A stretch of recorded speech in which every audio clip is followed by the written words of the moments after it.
అందరికీ నమస్కారం. ఈరోజు మరొక మంచి కథతో మీ ముందుకు. కథ పేరు గుడిగంటలు. మాడుగుల మన్యంలో మంగన్న ఒక కోయవాడు. వాని తొలి భార్యకు 2 బిడ్డలు. సింగన్న అనే కుర్రాడు, దుర్గమ్మ అనే ఆడపిల్లాను. మంగన్న భార్యకు సవతి బిడ్డలంటే కంటగింపుగా ఉండేది. పసిపాప దుర్గమ్మ ఒట్టి అమాయకురాలు. సవతి తల్లి బాధ పెట్టినప్పుడల్లా భోరుమని ఏడ్చేది. అయితే గుండెనిబ్బరం గల సింగన్న మాత్రం నేనుండగా నీకేం భయం చెల్లాయ్ అంటూ ఊరడించేవాడు. బిడ్డల పీడ వదల్చుకుంటే తెరిపిగా ఉండవచ్చుననే ఊహతో సవతి తల్లి అస్తమానం ఏదో ఒక పన్నాగం పన్నుతూనే ఉండేది. పాపం బిడ్డలు ఆమె పెట్టిన హింసలన్నింటినీ భరిస్తూనే వచ్చారు.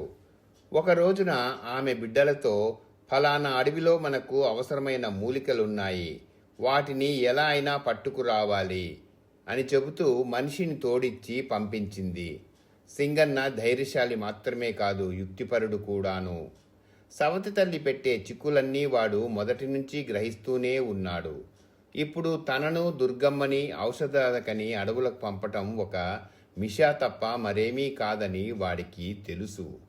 వెళుతున్నప్పుడు వెంట వచ్చిన మనిషికి తెలియకుండా వాడు తన వద్ద ఉన్న గులకరాళ్లను దారి పొడుగునా వేస్తూ వచ్చాడు.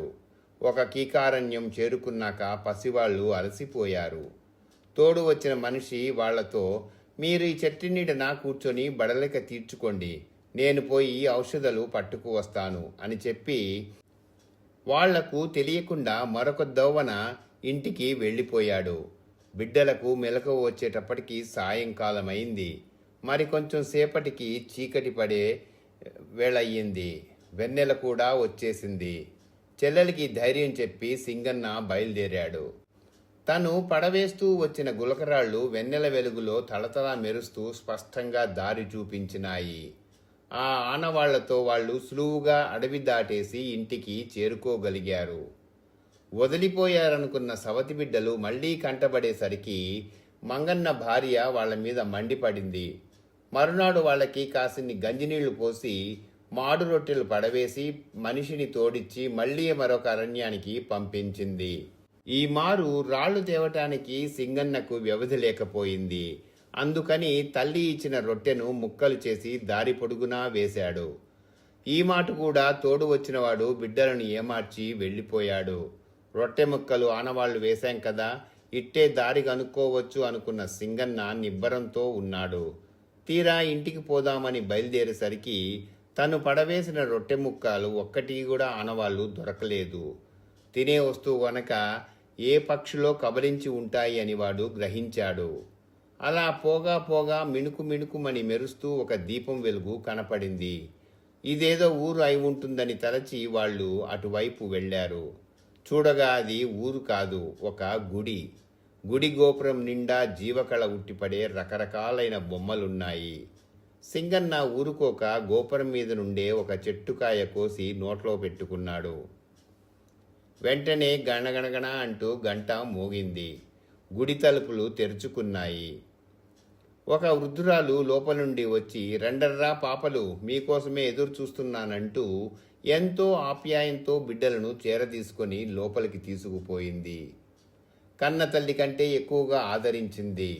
నవకాయ పిండి వంటలతో భోజనం పెట్టి చక్కా చెరివక పక్కా వేసి వాళ్లను నిద్రపుచ్చింది. రాత్రిపూట వాళ్ళు గాఢ నిద్రలో ఉండగా సింగన్న మంచం ఒక గదిలోకి చేర్చి వాణిని బంధించి వేసింది ముసలిది. మరునాటి నుంచి దుర్గమ్మని పాపం రాసి రంపాన పెట్టసాగింది. సవతి తల్లి పీడ కంటే ఎక్కువైపోయింది ఇప్పుడు ఈ ముసలిదాని పీడ. అయితే ఇన్ని కష్టాలలోనూ ఒక సుగుణమున్నది. ఎందుకోసమో సింగన్నను మట్టుకు ముసలిది రోజూ పంచభక్ష పరమాన్నాలతో మేపుతూ వచ్చింది. ఈ భక్ష్యాలన్నీ చెల్లెలే అన్నగారికి కటకటాలలో నుంచి అందించేది. ఆ సమయంలో ఇద్దరూ ఒకళ్ళనొకళ్ళు ఓదార్చుకునేవాళ్లు. వృద్ధురాలు రోజు సాయంకాలం సింగన్న గదికి వచ్చి క్షేమం కనుక్కొని, ఏది నాయనా నీ చెయ్యి అంటూ వాని వేళ్లు తడిమి చూసేది. యుక్తిపరుడైన సింగన్న ఒక పుల్ల చేతికి అందించేవాడు. ఇంకా బలవలేదా అని చెప్పి ఆమె విసుక్కుంటూ పోయేది. ఒక రోజున ఆమె బలవని మానని రేపు కబలించి వేస్తా అంటూ గొణగసాగింది. ఆనాడు రహస్యంగా మూల నుండే బ్రహ్మాండమైన పొయ్యి ఒకటి బాగు చేసింది.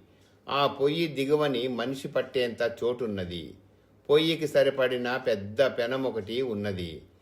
ఈ విషయాలన్నీ దుర్గమ్మ అన్నతో చెప్పేసరికి ఇన్నాళ్ల నుంచి ముసలిది తనను ఎందుకలా మేపుతున్నదో చిటికలో పసిగట్టాడు. రాత్రి కాగానే ముసలిది సింగన్న గదికి వచ్చి, నాయనా, ఇవాళ దేవికి నివేదన చెయ్యాలి, కాస్త పోయి విసిరిపెడదు అని చెప్పి ఎదురుగా ఒక పీట వేసి కూర్చోమన్నది. అందుకు సింగన్న, అవ్వా అవ్వా, మా దేశంలో ఇటువంటి పొయ్యిలు పెనాలు ఎరగం, నీ ఒకసారి విసిరి చూపించు అన్నాడు. ముసలిది కోపంతో హుంకరిస్తూ, ఈ పాటి తెలీదా వాజమ్మ, ఇదిగో ఇలాగా విసరాలి అంటూ పీట మీద చతికిలబడింది. ఒంగొని విసరబోయింది.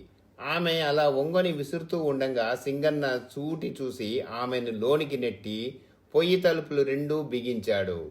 అప్పుడు గుడిలోని గంటలన్నీ ఒక్కసారిగా గణగణా మోగినాయి. ఆ క్షణమందే గోపురం మీద బొమ్మలన్నీ జీవంతో దిగివచ్చి సింగన్నకు నమస్కరించినాయి. అందరూ కలిసి ముసలిది ఏమైందో చూద్దామని పొయ్యి వద్దకు వెళ్ళగా ఆ పొయ్యి ఒక చిత్రమైన పెట్టెగా మారిపోయింది. దానిమీద మాయా రాక్షసిని చంపిన మహానుభావులారా, ఈ గద్దెపైన కూర్చోండి, మీ కోరికలు చెప్పండి అని ఉన్నది. అందరూ సంతోషంతో జేజేలు కొడుతూ, మీరే మహానుభావులు, గద్దె ఎక్కండి అంటూ సింగన్నను దుర్గమ్మను పెట్టెపైన కూర్చున్న కుర్చీల మీద కూర్చోబెట్టారు. ఇంటికి వెళ్ళాలనుకున్నాడు సింగన్న. అందరూ చూస్తుండగానే ఆ చిత్రమైన పెట్టె విమానంలాగా ఎగిరిపోయింది. బిడ్డలిద్దరూ ఇంటికి వెళ్ళేసరికి అప్పటికప్పుడే దుష్టచింతగల వాళ్ల సవతి తల్లి పిట్టకు తెలియకుండా మటుమాయమైపోయింది. మంగన్న ఇప్పుడు మనసారా బిడ్డలను చేరదీసుకొని ముద్దులాడాడు. సింగన్న ప్రజ్ఞను అందరూ కొనియాడారు. చిత్రమైన పెట్టె కోరుకున్నదల్లా ఇస్తూ ఉండడం వల్ల మంగన్న కుటుంబం సిరి సంపదలతో తులతూగుతూ సుఖంగా ఉన్నారు. ఇంతటితో కథ సమాప్తం. ఈ కథ మీకు నచ్చినట్లయితే లైక్ చేయండి, కామెంట్ చేయండి, తప్పకుండా షేర్ చేయండి, మర్చిపోకుండా సబ్స్క్రైబ్ చేయండి. అందరికీ ధన్యవాదాలు. ఇక సెలవు.